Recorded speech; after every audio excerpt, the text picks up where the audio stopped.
Eu fico muito feliz de estar aqui nessa igreja.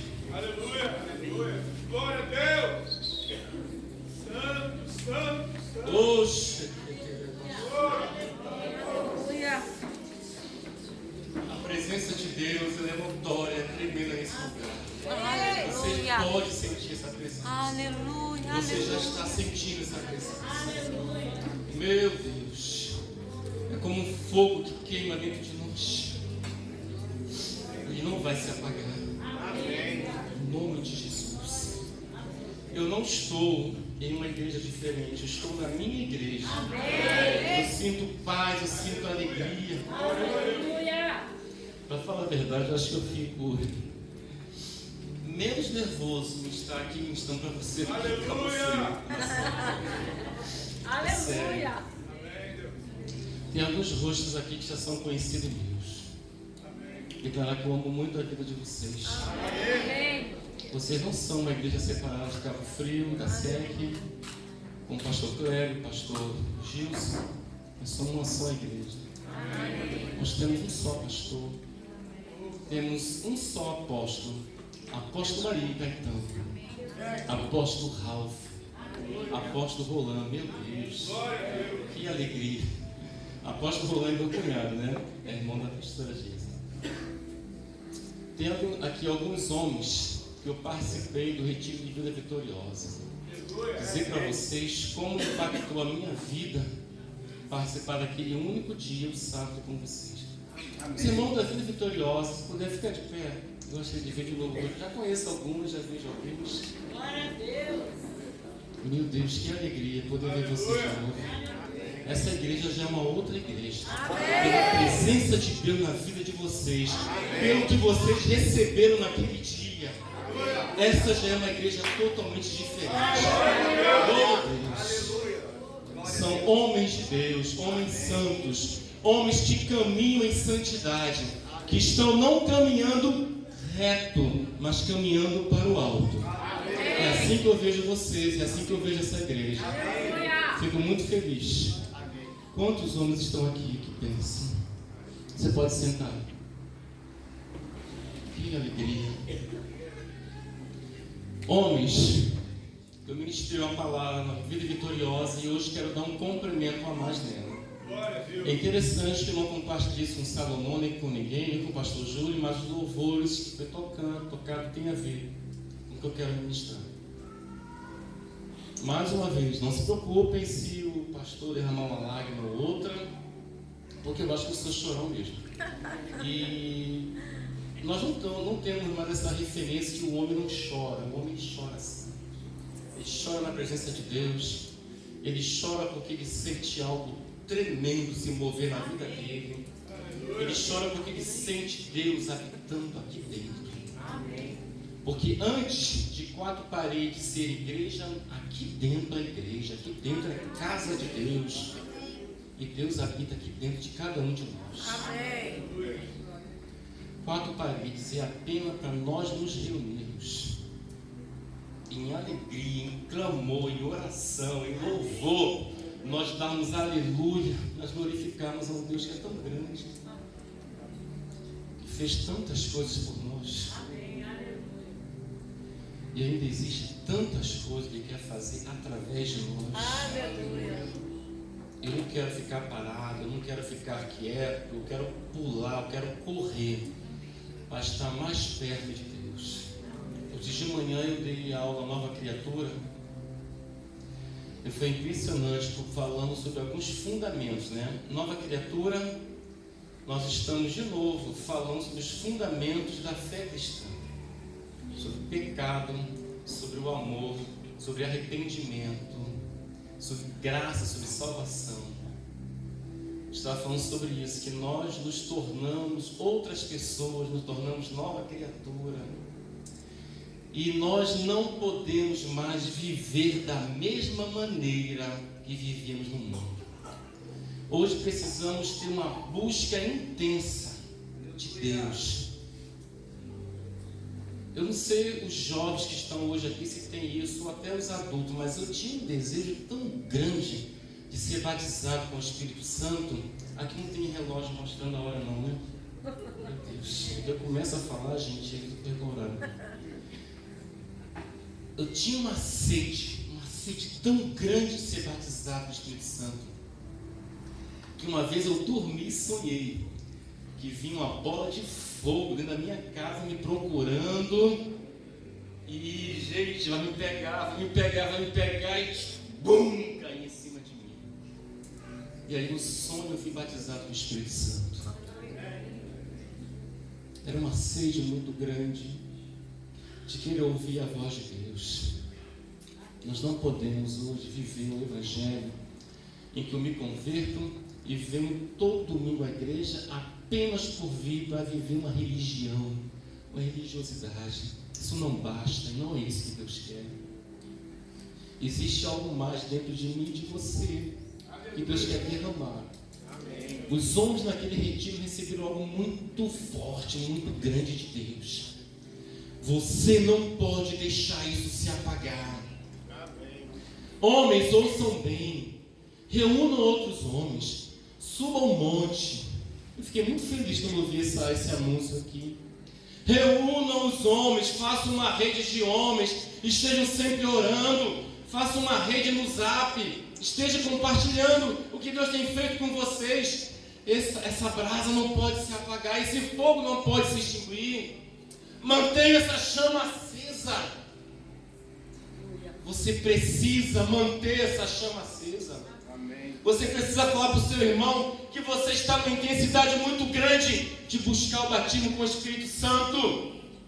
Diga para o seu irmão que você precisa muito ouvir a voz do Espírito Santo. Isso é um desejo muito intenso e muito íntimo que você precisa ter. É esse cristão, é esse filho de Deus que cada um de nós precisamos ser. Eu não quero viver uma vida leve. Há anos atrás, uns 2, 3 anos atrás, como eu pescava, ia para a lagoa, ia para o mar, ia para tanto lugar, ia para o de barco e enjoava. Aí pastor Angélico e pastor Gilson chegaram na igreja.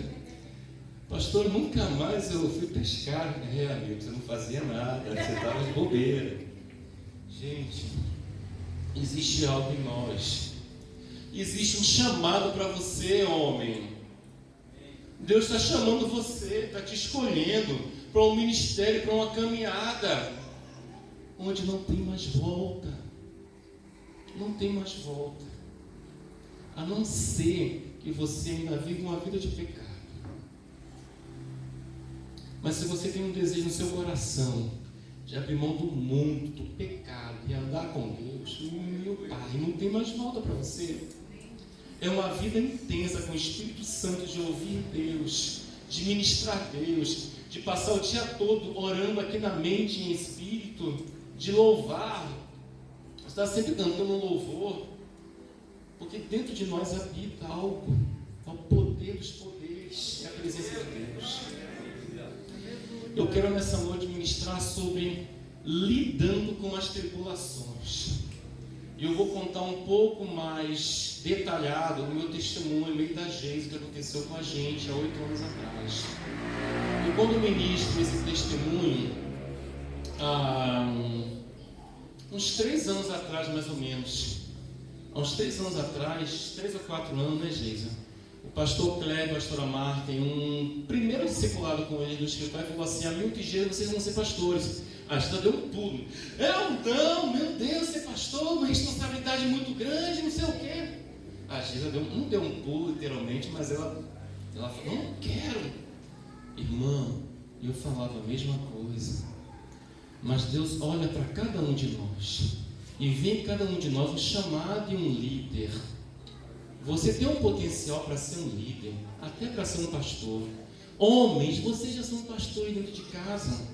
Se vocês lideram bem a sua casa, vocês têm condições de liderar dentro da casa do Senhor. Agora, se você é negligente, se você não cuida bem da sua casa, você não pode ser um líder na casa de Deus. Aleluia. Glória a Deus. Então eu recebi esse chamado lá atrás. E o pastor Kleber foi o primeiro que falou essa palavra para mim, para Geisa, e disse assim: vocês precisam dar o testemunho que aconteceu com o filho de vocês que hoje está no céu. Pastor, eu não sei quando isso vai acontecer. Eu não sei, porque nós precisamos muito ainda receber cura para levar cura para outros. Um momento lá em Magé, uma imersão, viramos a noite toda orando lá em Magé, e de manhã o pastor André pediu para eu dar o testemunho que foi imersão. Comecei a falar, não consegui mais falar. Foi um choro muito intenso. Eu precisava receber uma unção, um derramamento de amor sobre a minha vida. A igreja toda veio na frente, abraçou eu e a Geise e foi, a igreja chorou com a gente. E ali eu senti que foi um derramar de amor tão grande sobre a gente. E a partir daquele dia, tem uns 3 anos, né, Geisa? Deus mudou assim tremendamente a nossa história. Porque nós já estávamos na igreja trabalhando intensamente, mas nós não tínhamos capacidade, nem coragem, nem estrutura para falar o que aconteceu com a gente. Então, até hoje, na ministração de homens, eu ministro sobre cura interior. Eu acho que eu sou curado, tá? A cada momento eu ministro sobre isso. Mas assim, eu vou um pouco muito raso. Porque na verdade eu preciso até falar logo, entendeu? Mas hoje eu quero falar um pouco mais intenso sobre isso. Por quê? Como nós podemos lidar com tribulações? Alguém aqui já passou por... Irmão, se você aqui nunca passou por uma tribulação ou por uma crise, uma situação difícil, por favor, depois venha orar por mim. Porque todos nós passamos por isso. Pandemia. Meu Deus, quantos perderam pai, mãe, filhos, amigos, pessoas queridas? Quantos na pandemia entraram numa síndrome de pânico, de não ter capacidade, porque não consegue mesmo sair de casa e vir para a igreja? Eu tenho um casal de filhos adotados, que eles me adotaram, ele e a Gira como pais. Hoje eu sou até avô. Esse rapaz é muito novo, tem 30 e pouquinhos anos, cabo da Marinha. Foi fazer a preparação para o curso de sargento, pegou na arma e travou a vida dele ali. 6 meses de licença para tratamento de saúde. Entrou numa crise de uma síndrome de pânico muito intensa. A casa era toda fechada. Para ir na padaria era a esposa que tinha que ir. Não conseguia mais dirigir. Ele passou pelo psiquiatra. Não é pelo psicólogo, uma terapia. Foi algo mais profundo.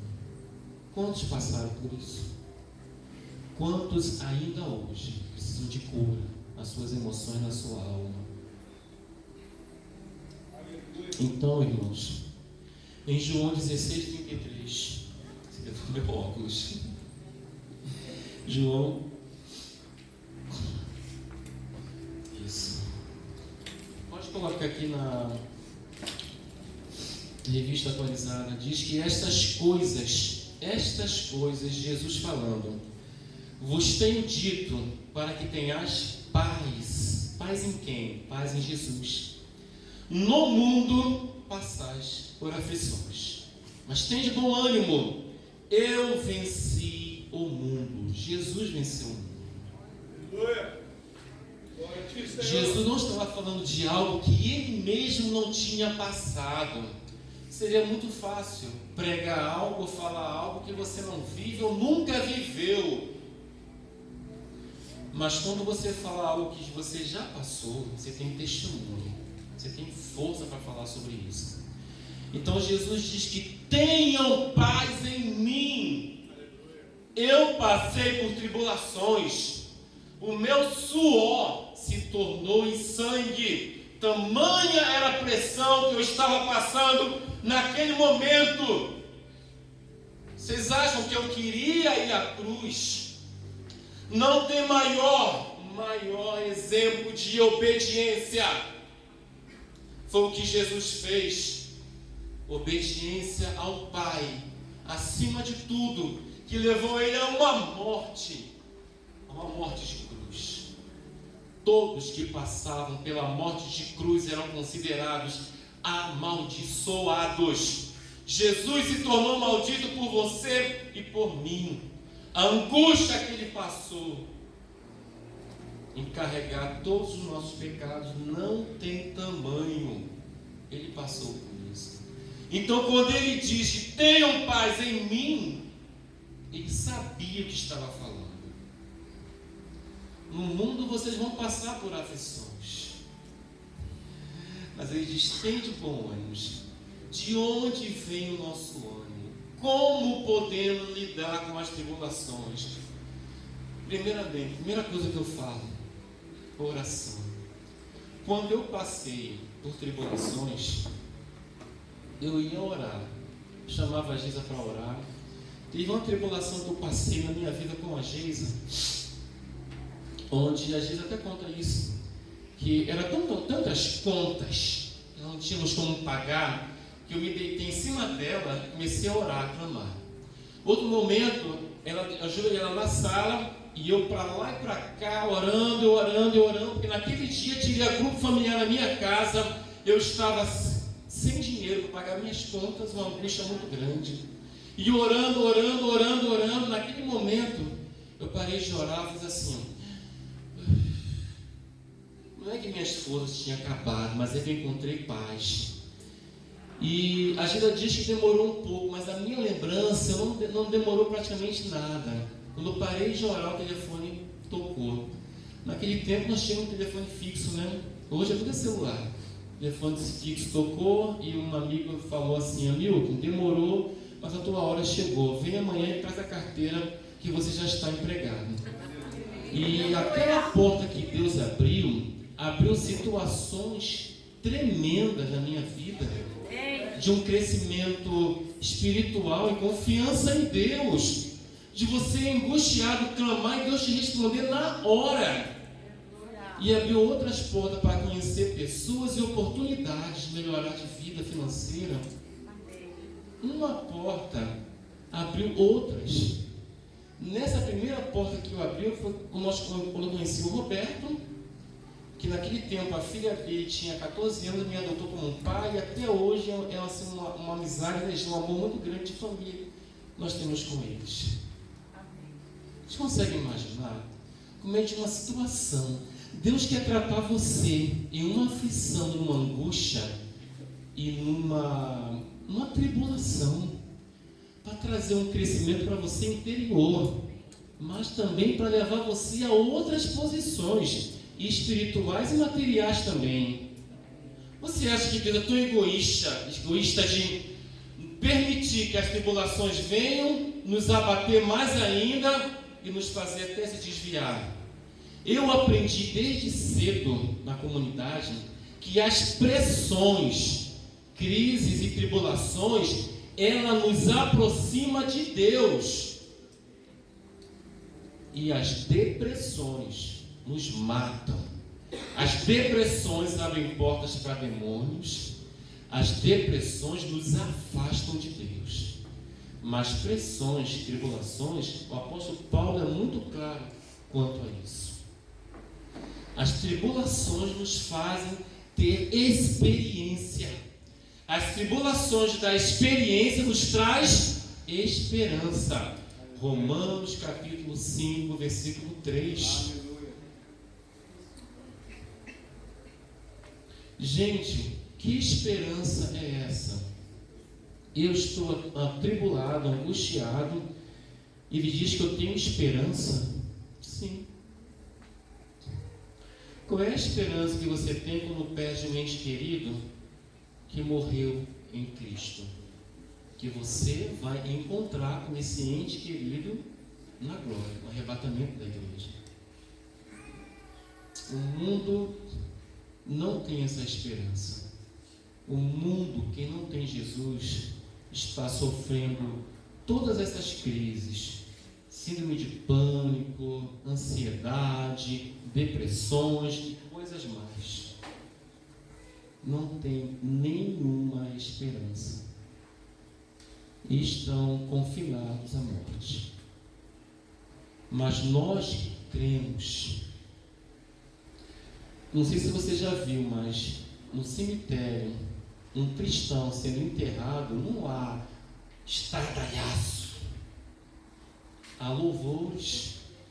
E na igreja reunida, a esperança se renova de encontrar com aquela pessoa nos céus. Então, as tribulações, elas estão para nos aproximar mais de Deus. Muito importante.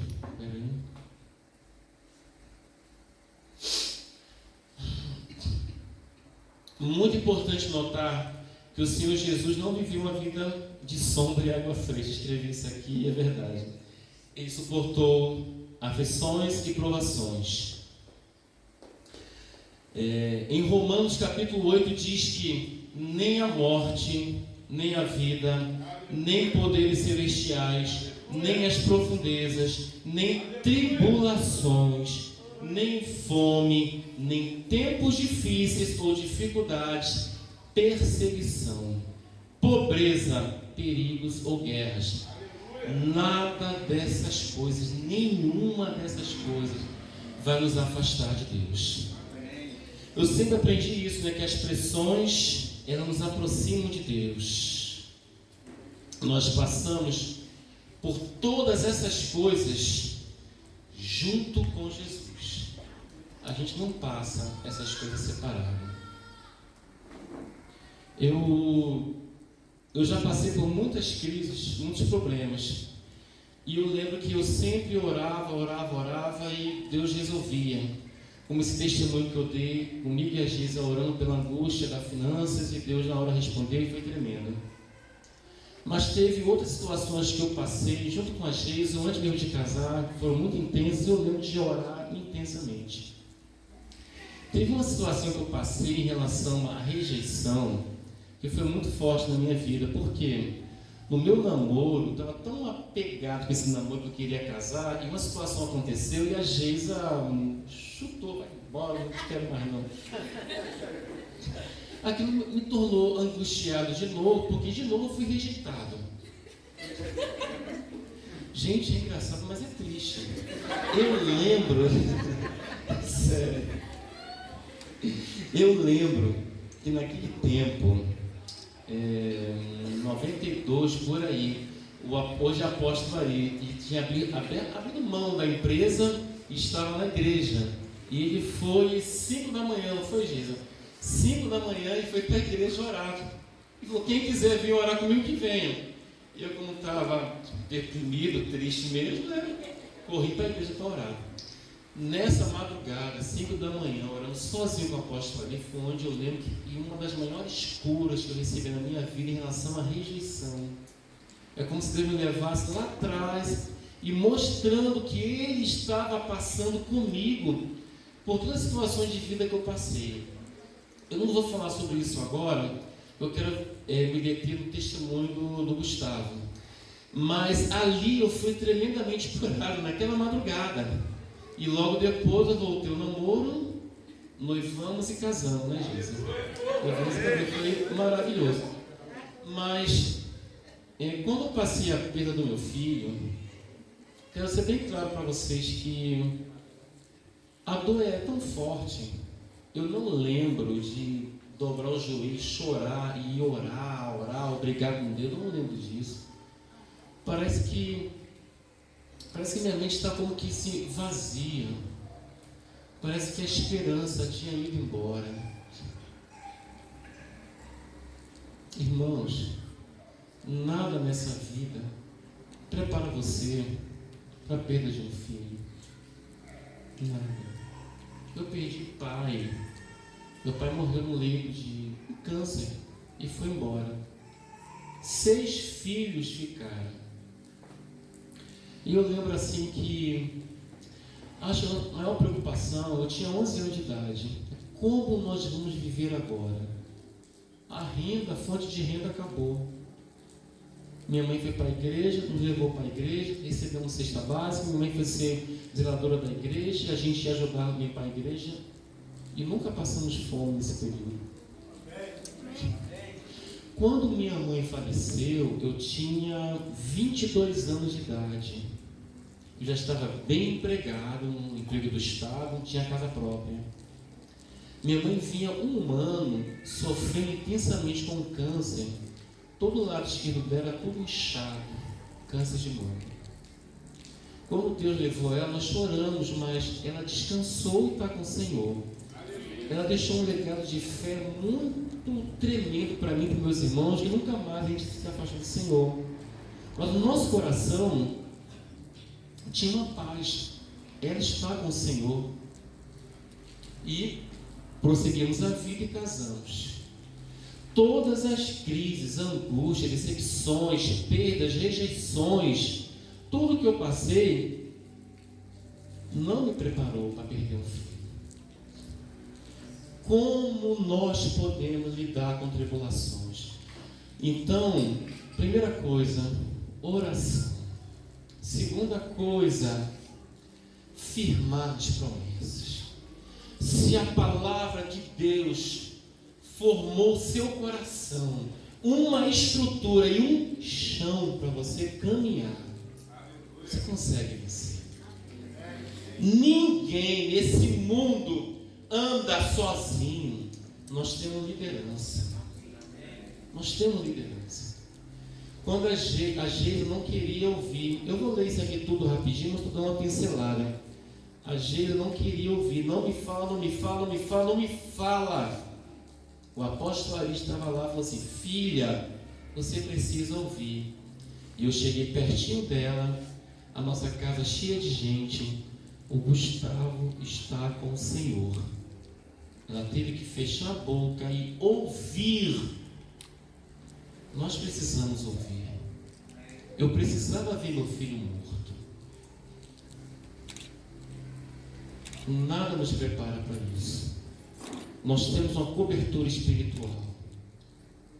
Temos amigos, temos família, temos parentes. Jesus falou assim: meu pai e minha mãe são aqueles que fazem a vontade de Deus, são aqueles que andam comigo. Nós temos a família natural, temos a família espiritual, mas não estamos sozinhos. Você não pode passar por uma tribulação, por uma crise sozinho. A dor é sua. Você não vai sentir essa dor sozinho.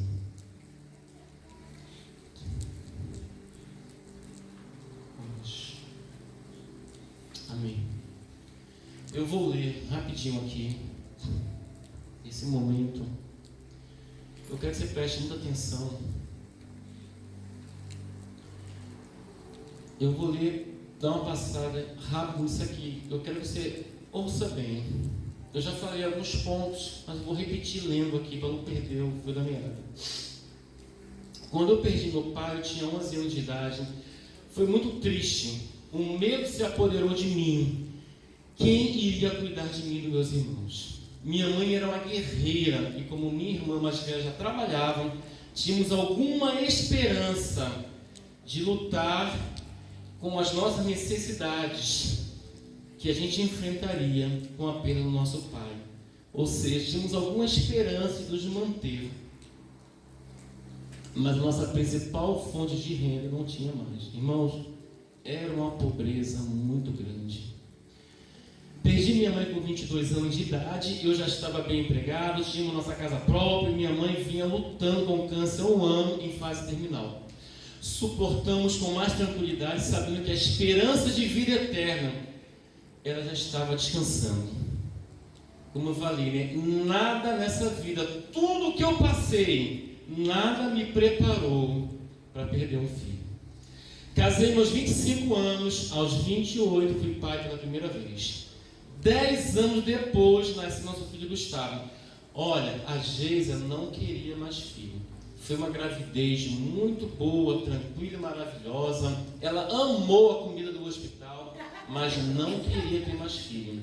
Eu lutava muito, eu queria mais um filho, Pastora Luciete, pastor Adécio, Deus está com o Senhor, nos ajudar na oração e tal, pregando, vai chegar mais um filho para Geisa e para o amigo.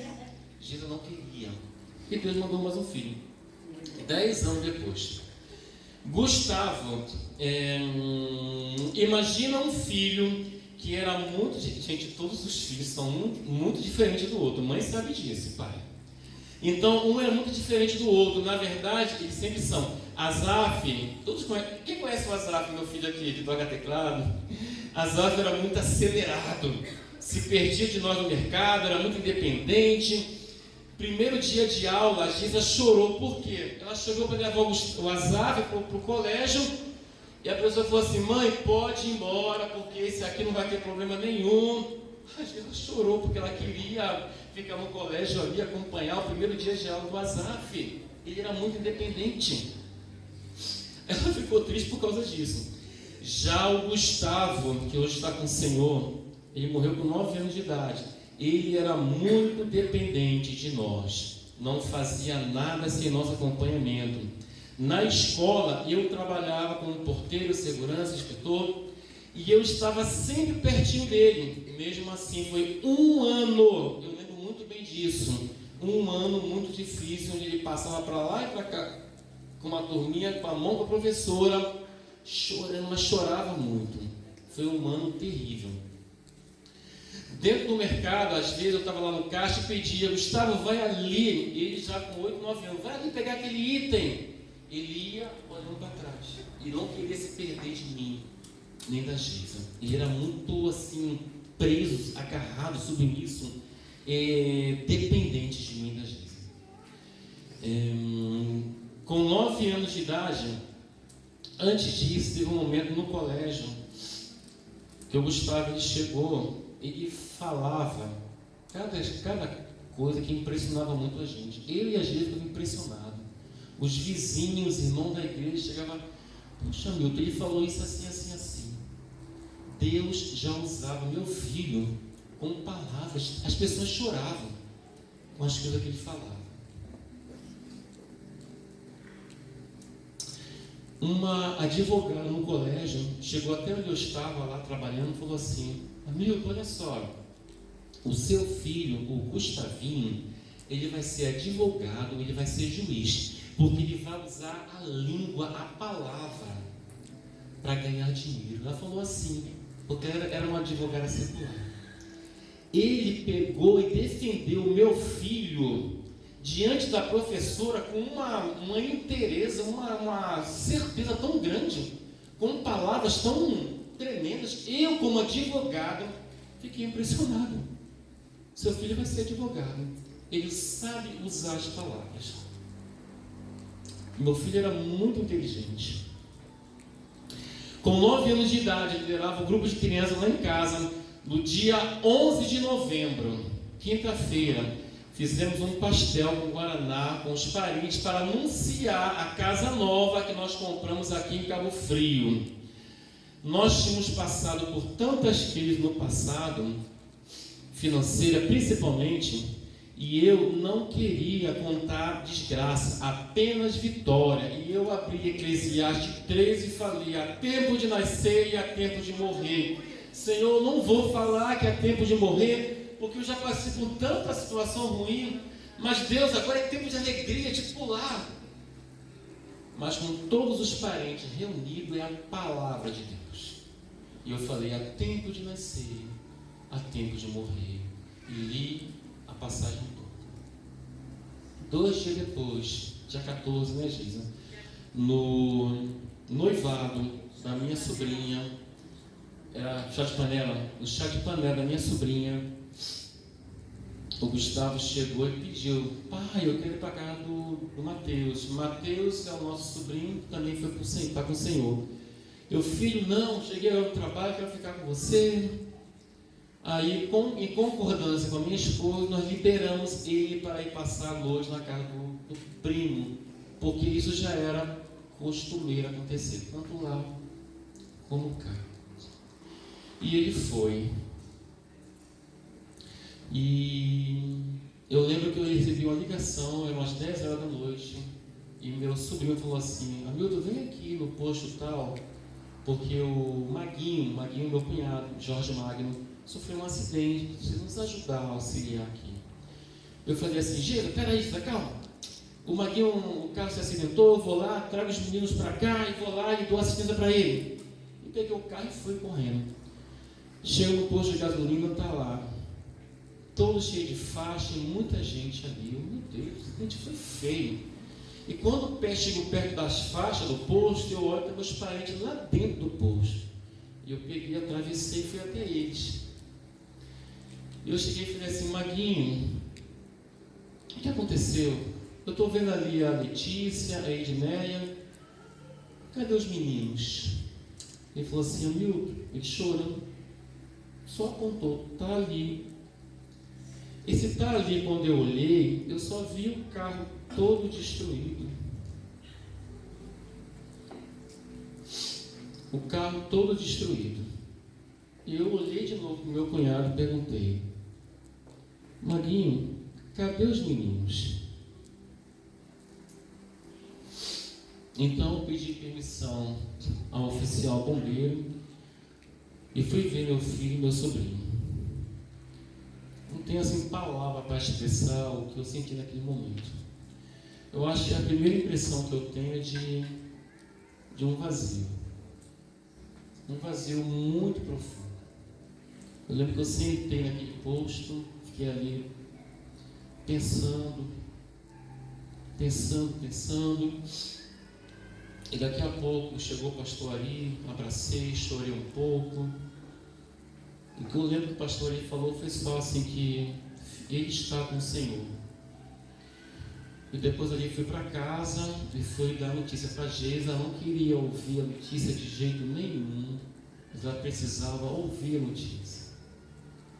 Que aquele filho que nós tanto amávamos, aquele filho tão inteligente, aquele filho tão precioso, aquele filho que não largava a gente em momento algum, aquele filho que uma semana atrás ele chegou, pai, está aqui um copo d'água, te pedi alguma coisa, Gustavo? Não, pai, mas eu quero te dar. Eu amei, eu te abençoo em nome de Jesus. Eu não ensinei para meus filhos pedir bênção, porque eu tive uma impressão muito ruim em relação a isso. São 16 tios da parte do meu pai, onde nós pedíamos bênção, que fomos ensinados, mas eles não tinham bênção para dar para a gente.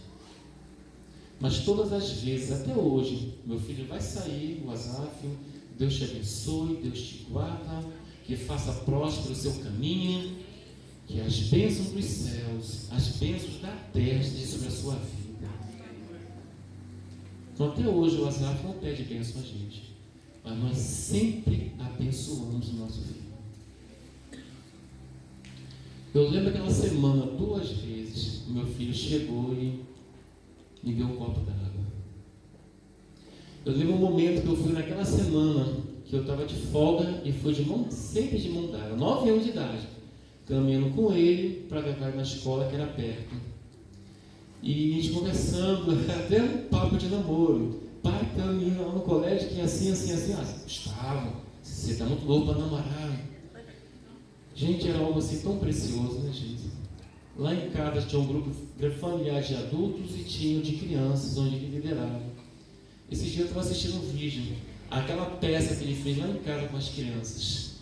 Uma peça que ele fez para representar um personagem da Bíblia. E Deus levou o nosso precioso. Onde está o seu tesouro? Se o seu tesouro está aqui na terra, ele vai ficar aqui na terra. Se o seu tesouro está nos céus, ele está muito bem guardado. Eu lembro que nós tivemos muito apoio da família. Muito apoio da família. Como é importante a família nas nossas vidas. Já estou terminando, gente.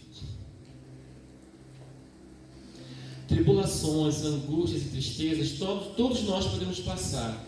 O mais importante é com quem passamos e termos certeza que tem uma recompensa e se permanecermos fiéis, firmes com Deus. Eu lembro que nós nos mudamos para Cabo Frio e aqui nós fomos cuidar da igreja. Uns 2 anos depois, a igreja sofreu uma crise, todos vocês estão cientes, e nós intensamente fomos cuidar da igreja. Eu lembro que lá em casa tinha umas 40 pessoas mais ou menos, né, Jesus? E nós íamos visitar as pessoas e chamávamos os casais. Hoje aqui está um casal, que é o Wesley e Natália, que são nossos discípulos e são nossos filhos amados. Temos uma relação muito grande de amizade, de família. E eu lembro que eu chamei o Wesley: não saia da igreja, espera o apóstolo Ralph chegar, a apóstola Lisa, conversa com eles. Chamei várias famílias, acolhendo as famílias. Eu lembro que nós levantamos um coral com uma intenção de louvar e adorar, com vozes, mas também de reter, de segurar a igreja do Senhor. Nós trabalhamos muito. Eu não peguei a minha dor, nem eu nem a Geisa, e não nos tornamos prisioneiros, angustiados, derrotados, aflitos, amargurados por causa dessa dor. É uma dor que é minha e da Geisa, da nossa família. Nós usamos isso como uma ferramenta para cuidar da casa do Senhor, para buscar um crescimento interior. Eu não fui levantado ao ministério pastoral porque eu perdi um filho. Eu fui levantado ao ministério pastoral porque o meu coração se tornou maduro e cresceu a um ponto tal de entender que eu preciso viver uma vida intensa com Deus e cuidar das coisas que Ele ama. O que Deus mais ama nesse mundo são pessoas. O que Deus mais ama nesse mundo é você. Sou eu. Todos nós podemos passar por tribulações, por perda, por angústias, por aflições. Vocês veem o que Jó passou. Perdeu todos os filhos, todas as riquezas, as suas casas. No final, o que Jó falou?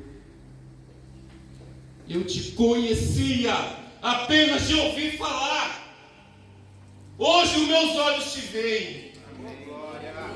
Eu sempre vivi uma vida em santidade, em integridade, em buscar a presença de Deus.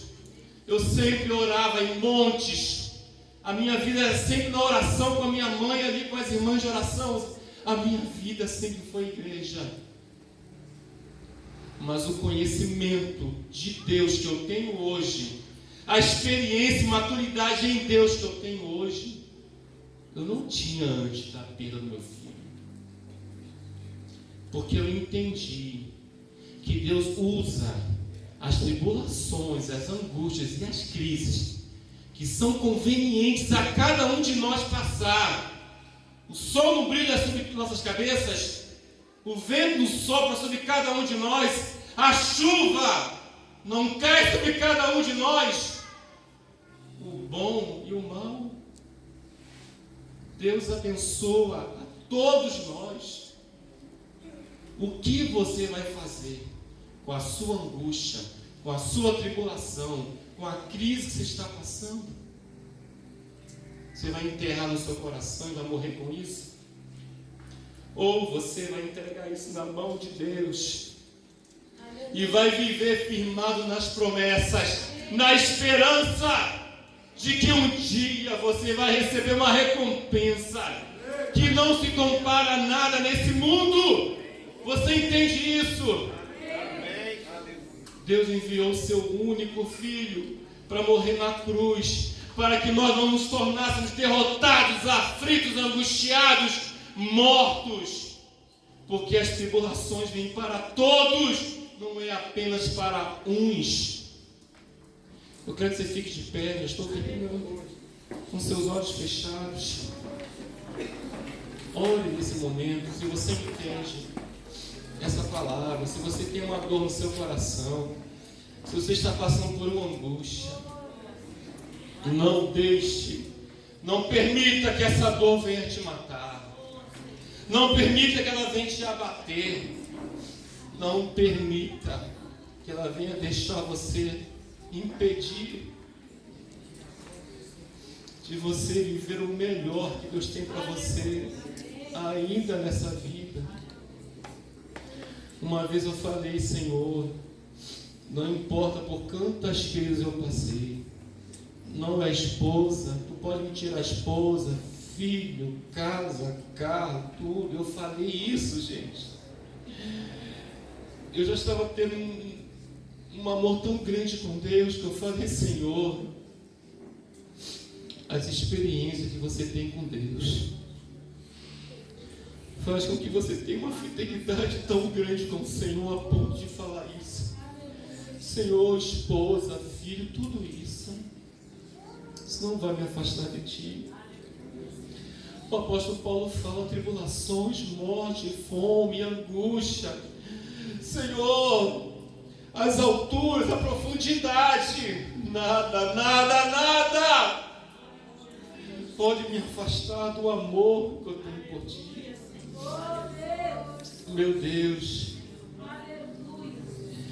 deixa Deus tratar, deixa Deus usar isso que você está passando para algo maior que Ele quer fazer em você.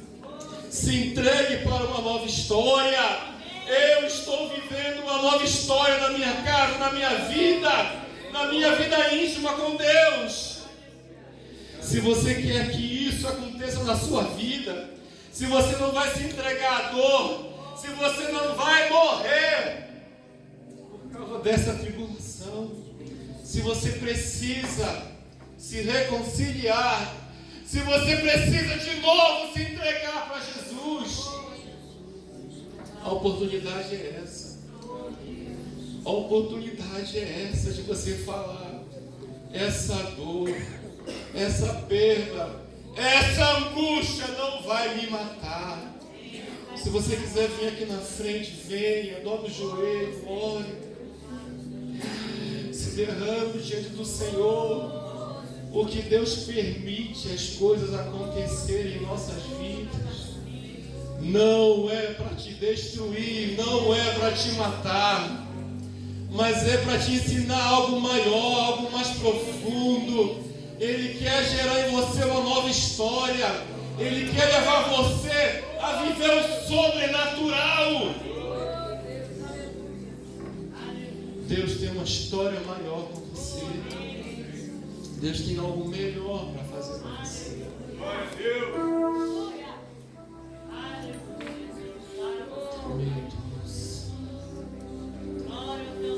Coloca um pouquinho aquele louvor que eu separei. Medite um pouco nesse louvor. Se você quiser vir aqui na frente, venha. Dobre os seus joelhos. Derrame-se diante do Senhor.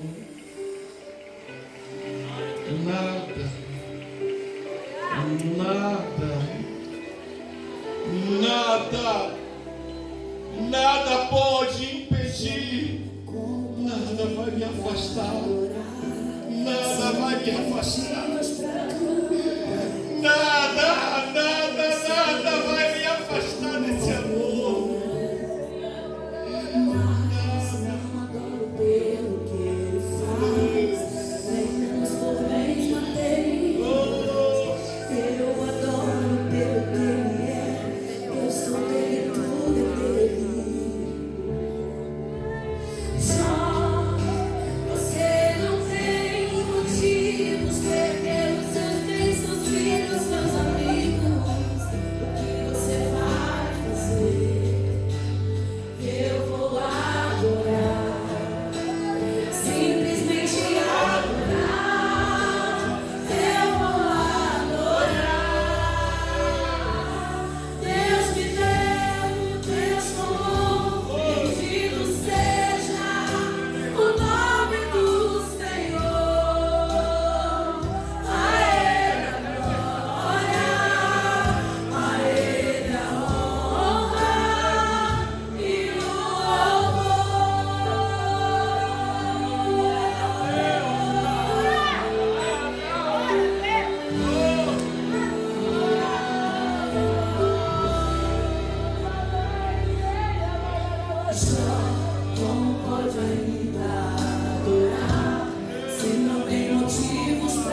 Receba o que Deus tem para a tua vida, no teu coração.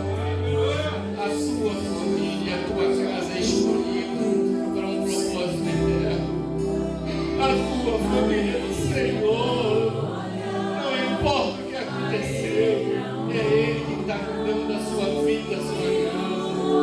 Receba essa unção, receba a capacitação para ser maior, para ser mais extensa. Em nome de Jesus, em nome de Jesus, receba. Seja abençoado, seja forte, seja fiel. Em nome de Jesus, receba força, receba graça. Em nome de Jesus.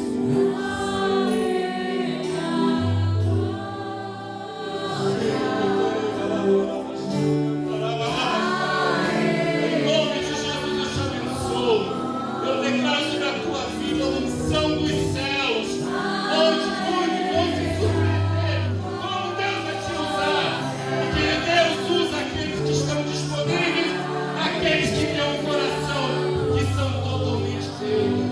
Não importa o que você passou, em nome de Jesus, o Senhor derrama o bálsamo sobre a tua vida e te levanta para um propósito maior, em nome de